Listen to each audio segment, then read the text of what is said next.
The Woodland mom who drove an SUV off a cliff with her family inside was driving drunk.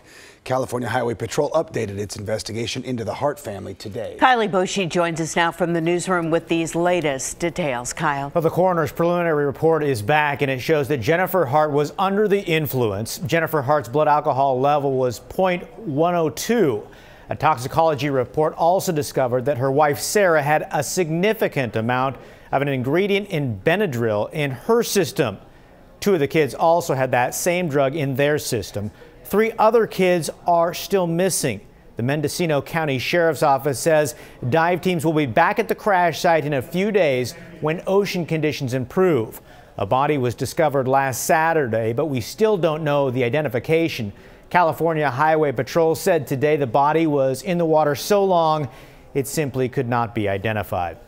A biological family member submitted DNA to compare, and they're waiting on results. Another new piece of information in this case: the family was spotted in a small town near Long Beach, Washington.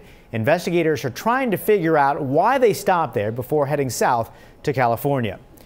Back to you.